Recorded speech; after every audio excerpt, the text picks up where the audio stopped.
words to describe our family: fun, funny, crazy, and highly absurd. Our cancer journey as a family started November 2014. Emma was 10 years old in that fall, and she got sick, and what it looked like was kind of just a stomach bug for all intents and purposes, all the symptoms. We just went to Phoenix Children's Hospital because she, just wasn't getting any better. And like most families' journeys that start in the emergency room, you've heard those scary words that, we think your child has cancer. Like medical stuff, I talk about it pretty openly, and I can only imagine what they're thinking. They're probably thinking like, oh my goodness, it sounds so horrible, oh, so bad. Like they have a set view of it that is not entirely the same as like being in there. It's not a bad thing that they have a set view, but it gives you a little bit more of like perspective of how people feel. Like you just learned a new way, a new like community, a new area to interact with. You can realize how much people there are. That's usually what I think is the most constructive part about it.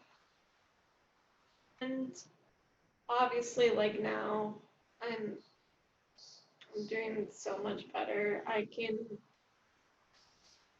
move a lot better than I was able to. Well, so then and now, from when Emma was a restarter, she actually ran the race with James, pushing her across the whole course of the 5K in her wheelchair.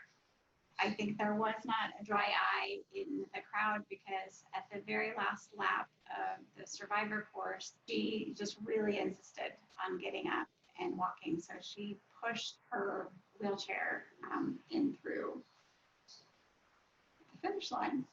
So makes me a little emotional because literally everyone was like, oh my gosh, what persistence and perseverance and bravery, which she continues to kind of embody. So obviously now Emma is much healthier.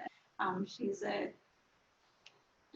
energetic, vibrant 16-year-old who has all kinds of passions and interests, lots of them that she had before her cancer journey. But those characteristics of perseverance, bravery, compassion for others that she had before her journey just kind of got amplified during that process. And, now she's a strong advocate for kids with cancer. She, works really hard at sharing her message and helping advocate, through Children's Cancer Network and other organizations. But I think our family now realizes that, we can accomplish anything that we put our minds to, and when we collectively work together. And Emma's a really important part of demonstrating that for us, that, when we try really hard and we persist and we work hard at something with lots of help and support, we can accomplish